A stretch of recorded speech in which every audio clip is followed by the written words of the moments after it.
হরে কৃষ্ণ বন্ধুরা, শুভ সকাল। তো আমরা বেরিয়ে পড়লাম খুব সকাল সকাল মায়াপুরের উদ্দেশ্যে। আর ভিউটা দেখতেই পাচ্ছ কি অসাধারণ। আর এটা কিন্তু বন্ধুরা মুর্শিদাবাদ মালদা রোড এটা। তো এটা দিয়েই কিন্তু মুর্শিদাবাদ মালদার সাইডে যেতে হয়। আর এই দেখো সাইডের ব্রিজটা কত সুন্দর, ওটা ট্রেন লাইন আর এটা ওয়ান ওয়ে রোড। তো এই রোডটা এখন কিন্তু খুব সুন্দর করেছে, দারুণ করেছে রোডটা। আর চলো আমরা এই মায়াপুরে পৌঁছে গেছি। আর এই যে দেখতে পাচ্ছ বন্ধুরা মায়াপুরের যে ইসকন মেন মন্দিরটা, তো সেটাই এই মন্দিরটা। ভিউটা একদম গীতা ভবনের থেকে দুর্দান্ত লাগছিল আর কি।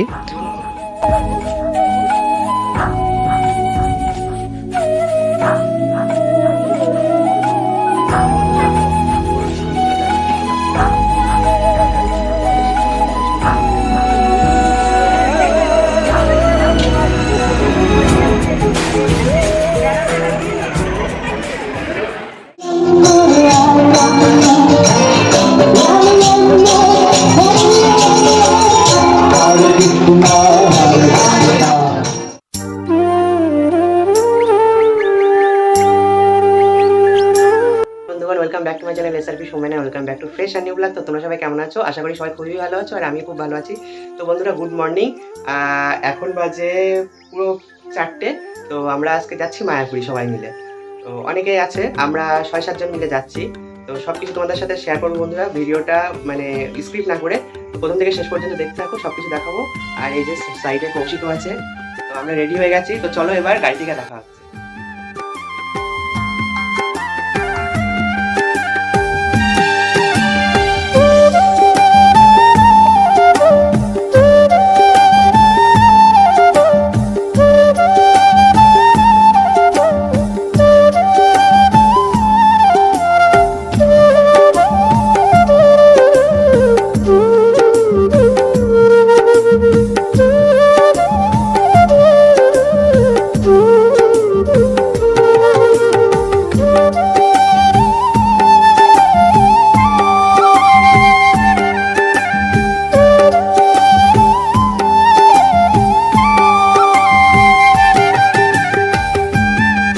আমরা এখন গাড়িতে আছি, মায়াপুরে যাচ্ছি।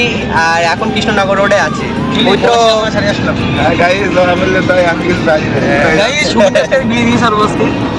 ও না না, পবিত্রকে আজকে হচ্ছে সাহেবি মেয়েদেরকে একটা বিয়ে দিয়ে নিয়ে এসে বাড়ি আসবো আমরা, তাই তো?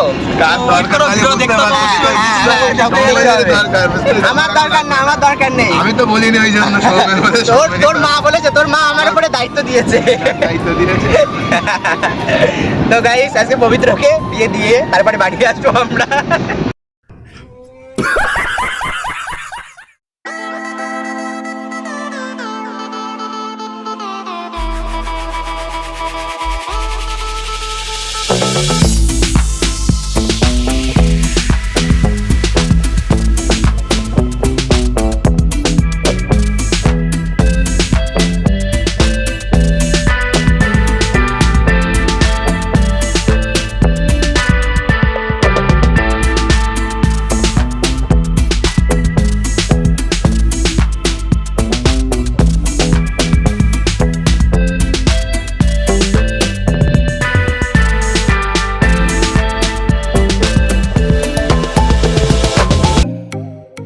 আমরা একটু দাঁড়িয়েছিলাম চা খাওয়ার জন্য, তো আবার গাড়িতে যাচ্ছি।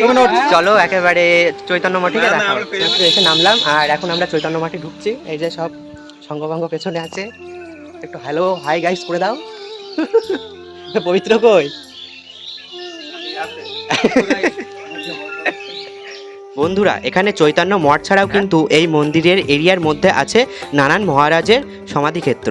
আর এটাই কিন্তু মূল যে চৈতন্য মঠটা বা মন্দিরটা, তো এইখানে কিন্তু সেই ঠাকুরটা আছে। আর এর মধ্যে কিন্তু রাধাকুণ্ড, শ্যামকুণ্ড আছে। তো এই যে হচ্ছে এটা রাধাকুণ্ডের মাছ, রাধাকুণ্ডে স্নান করা যায় আর শ্যামকুণ্ডে স্নান করা যায় না। তো এই মাছগুলো কিন্তু বন্ধুরা ধরে না কিন্তু, আর এদেরকে খাবার দিলে এরা অনেক কাছে আসে। আর দেখো বেশ কত সুন্দর। তো চলো এবার আমরা পরবর্তী মন্দিরে চলে যাই। আমরা ভগবান শ্রী চৈতন্য মহাপ্রভুর জন্মস্থানে চলে এসেছি এবার। আর এখানেও কিন্তু সমাধি মন্দিরও আছে, আর নিমাই যে গাছের তলায় জন্মগ্রহণ করেছিল সেটাও আছে। আর এখানে ক্যামেরাটা অ্যালাউ ছিল, তো আমি ওই প্রভুর কাছে শুনেই আমি ক্যামেরাটা করলাম, তো ওই জন্য তোমাদেরকে একটু দর্শন করিয়ে দিলাম ভগবানকে। খুব সুন্দর সাজিয়েছিল, কোনো অনুষ্ঠান ছিল হয়তো। আমরা পরবর্তী আরেকটি মন্দিরে চলে আসলাম। তো বন্ধুরা, কোনো মন্দিরেই ক্যামেরা অ্যালাউ নেই বলে, তো সেই কারণে তোমাদেরকে ভগবানকে দর্শন করাতে পারছি না। তাই গঙ্গা স্নান করে এখন চলে আসলাম। আর এই যে সব সঙ্গপাঙ্গরা, এখনো সকালের খাওয়া দাওয়া হয়নি, কিন্তু আমাদের অলরেডি 9:35 বেজে গেছে, মানে প্রচুর পরিমাণে খিদে পেয়ে গেছে। তো আচ্ছা, আমরা এবার খেতে যাবো, স্নান টান কমপ্লিট। তো চলো, তোমাদের সাথে সব কিছু শেয়ার করছি, এখনো মেন মন্দিরটাই তো দেখা বাকি। তো চলো, টাটা। এ পবিত্র কিছু বল। Tata, bye bye. তো গাইস, ফাইনালি আমাদের টোটাল গুছানো হয়ে গেছে। তো আমরা এখন যাব ইসকন মন্দিরে, মায়াপুর। বন্ধুরা, আমরা গঙ্গা স্নান ও সকালের খাওয়া সেরে এইবার ইসকন মন্দিরের যে মূল গেট, সেই গেটের মধ্য দিয়েই কিন্তু আমরা প্রবেশ করব এবার। আর ঢুকেই প্রথমে আমরা কুপনটা কেটে নেব, কেননা দুপুর 12টা বেজে যাওয়ার পরে কিন্তু আর এখান থেকে কোনো কুপন দেওয়া হয় না। তো তোমরা ঢুকেই মেন গেটে ঢুকেই ডান সাইডে প্রসাদের মানে না কুপনের নানা দোকান পেয়ে যাবে, তো এখান থেকেই তোমরা কুপনটা কেটে নেবে। আর এইখানে বন্ধুরা যে খড়ের ঘরটা দেখতে পাচ্ছ, এখানে কিন্তু অখণ্ড ও নাম সংকীর্তন হয়, সব সময় কিন্তু হরিনাম হয় এখানে। তো অবস্থা ঠিক পুরো গা ঘেমে যাচ্ছে, তোমাদের জন্য ভালো একটা বিশ্রাম করার জায়গা আছে এই জায়গায়। চলে এসেছি ইসকন মন্দিরে যাওয়ার জন্য, ঠিক আছে। দেখো কত লাইন পড়ে গেছে, তো এই দেখো টিকিট সামনে আছে, চলো ঢুকো। বন্ধুরা, তোমরা যারা যারা নতুন ইসকন মন্দিরে উঠতে চাও, তো তাদের জন্য বলছি, তোমরা টিকিটটা কোথা থেকে কাটবে। চন্দ্রোদয় মন্দিরের সাইডেই একটা কদম গাছ আছে, ওই কদম গাছ থেকে খানিকটা সামনে গেলেই বা ডান সাইডে তোমরা পেয়ে যাবে, ওখানে টিকিট কাটার জায়গা আছে। প্রভুকে বললেই প্রভু টিকিট কেটে দেবে। তো ওখানে একটা টাইম থাকে, তো যেমন আমাদের টাইম ছিল 12টা, দুপুর 12টা পর্যন্তই থাকে। আর তারপরে কিন্তু আবার 4টের সময় থেকে খোলা হয়। তো ওখানে অনেক মানুষকে বলা হয় যে তোমরা এই কদম গাছের তলায় দাঁড়িয়ে থাকো, তোমাদের সিকিউরিটি গার্ড এসে নিয়ে যাবে। তো আমরা সবাই এরকম টিকিট কেটেছিলাম, আর তারপরে আমরা দাঁড়িয়ে থাকবার পরে অনেক সময় পরেই আমাদেরকে সিকিউরিটি গার্ড একে একে সবাইকে ভেতরে ঢুকাচ্ছিল। তো দেখতে পাচ্ছ বন্ধুরা কত লোক। তো চলো এবার ভেতরের দিকে গিয়ে কেমন কি করেছে ভেতরেরটা, তো সব কিছু তোমাদের সাথে শেয়ার করবো। চলো বন্ধুরা। আর একটা কথা বন্ধুরা, তোমাদের এখানে বলে রাখি যে তোমরা যদি এই গরমের মধ্যে মনে করো যে খালি পায়ে আসবে মন্দিরের মধ্যে যে ঠাকুর আছে, তো সেরকম কোনো ব্যাপার না। তোমরা হচ্ছে খালি পায়ে নাও আসতে পারো, এর মধ্যে কোনো ঠাকুর নেই এখন, তো সেহেতু তোমরা জুতো পরেই আসতে পারো। নয়তো তোমাদেরও মানে আমাদের মতনই কষ্ট হতে পারে প্রচণ্ড গরমে, মানে প্রচুর পরিমাণে গরম। আমাদের ভীষণ কষ্ট হয়েছিল হাঁটতে, যেহেতু পাথর আর পাকা রাস্তার মধ্যে প্রচুর পরিমাণে গরম থাকে, তো সেহেতু আমাদের কিন্তু একটু কষ্টটা বেশি হয়েছিল।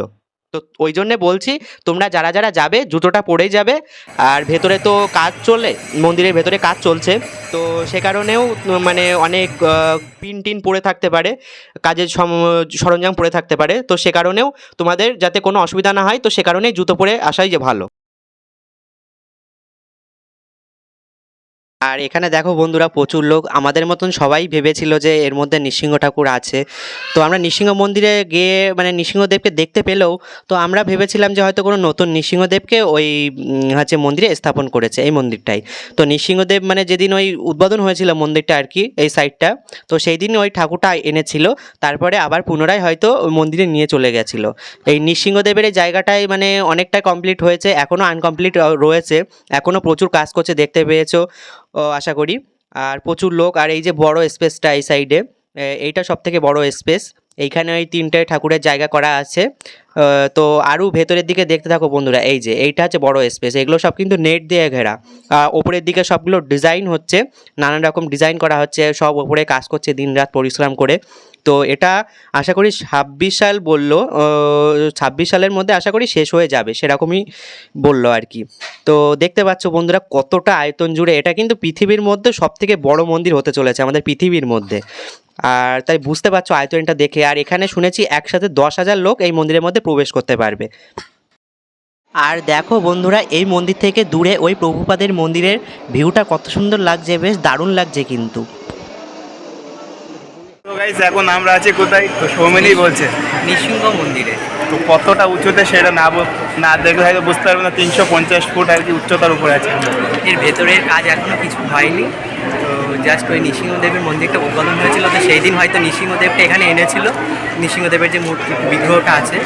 আর ওটা আবার সেই মন্দিরেই নিয়ে গেছে, যখন এটা কমপ্লিট হয়ে যাবে তখন এটা নিয়ে আসবে। তখন ওটা আনা হয়তো 26 সালের মধ্যে কমপ্লিট হয়ে যাবে, তো তখনই নিয়ে আসবে।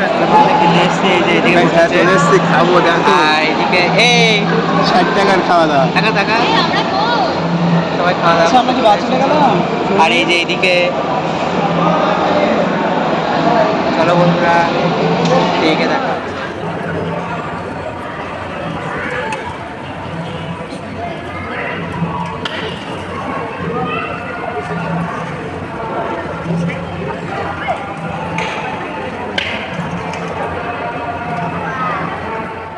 বন্ধুরা তোমরা মায়াপুরে যে ভবনেরই কুপন কাটো না কেন, সেই ভবনেরই কিন্তু এই খিচুড়িটা মাছ থাকবে। তো এর টেস্ট না খেলে বোঝা যাবে না। দূরে বন্ধুরা দেখতে পাচ্ছ কত পদ্ম গাছ অনেকটা এরিয়া জুড়ে, আর এখান থেকে কিন্তু পদ্ম ফুল তুলে প্রতিনিয়ত ভগবানকে নিবেদন করা হয়।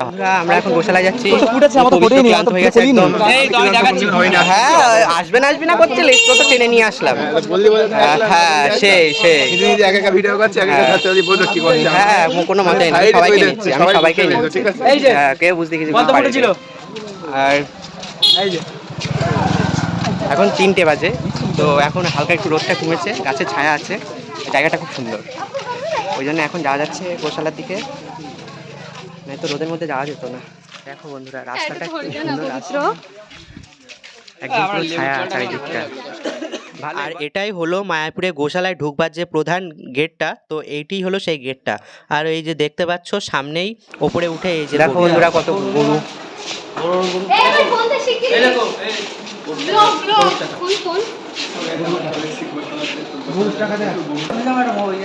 দেখো বন্ধুরা প্রচুর গরু আছে, এদের জন্য ফ্যানের সুব্যবস্থা করা আছে, এদেরও তো গরম লাগে। কত গরুগুলোর আগে নাম দেওয়া ছিল, কিন্তু এখন আর দেখছি নামটা দেওয়া নেই। হ্যাঁ আগে নাম। আর এখানে বন্ধু দেখো গরুর শিংগুলো দেখো, এক একটা সেই মহিষ, বন্য মহিষ মতন আছে যেগুলো, সেগুলো সুন্দর বিচুলি গাছ দেখো কত বড় বড়। ফোনে দেখে বুঝতে পারছো কিনা বলতে পারছি না, কিন্তু এই বিচুলি গাছটা কিন্তু অনেক বড়, এর থেকে আগে কিন্তু আরো বেশি বড় ছিল। এই যে এই তাল গাছগুলো দেখতে পাচ্ছ, এই তাল গাছের সমান বড় ছিল, কিন্তু এবারে দেখছি অনেক ছোট ছোট। আর এই সাইডের দিকে ওই দিকে সব চাষ হয়, আর ওইদিকে বিকালবেলা মা হচ্ছে গরুটা চড়তে যায়, চড়াতে নিয়ে যায় প্রচুর গরু। এখান থেকেই কিন্তু ওই পুরো সমস্ত ইসকনের মানে দুধ ঘি সব এখান থেকেই যায়, যা মিষ্টি টিষ্টি তৈরি হয় সব এখান থেকেই দুধ যায়। বন্ধুরা এটা হলো মায়াপুর ফুলডোম থিয়েটার হল, তো এখানে তোমরা মানে ভগবানের নানান তত্ত্ব দেখানো হয়, তো তোমরাও দেখতে পারো। আর এদিকে আমরা গীতা ভবনের সামনে আসলাম, আর ফুল গাছটা দেখে খুব সুন্দর লাগলো। আর আমরা ওপরে উঠবো লিফটে করে ওপরের ভিউটা নেওয়ার জন্য বড় মন্দিরে।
বন্ধুরা আমরা এখন সন্ধ্যা আরতি দেখতে যাব।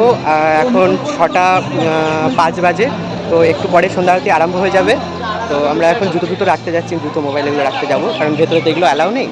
তো চলো বন্ধুরা, আবার এসে দেখা হচ্ছে। বন্ধুরা ভিডিওটা আর কন্টিনিউ করলাম না, অলরেডি অনেকটা বড় হয়ে গেছে। তো যাই হোক বন্ধুরা, ভিডিওটা দেখে তোমাদের কেমন লাগলো, কার কোন পার্টটা বেশি ভালো লেগেছে, কার কোন মন্দিরটা বেশি ভালো লেগেছে, আর তোমরাও কে কে মায়াপুরে গিয়েছো তো কমেন্টে সবাই অবশ্যই জানিও। বন্ধুরা ভিডিওটা বেশি বেশি করে দেখো, আর লাইক কমেন্ট সাবস্ক্রাইব শেয়ার করে দিও তোমার আপনজনদের কাছেও, আর তোমরাও করো। তো দেখা হচ্ছে নতুন একটা ভিডিওর সাথে, এখনকার জন্য বাই, চলো টাটা।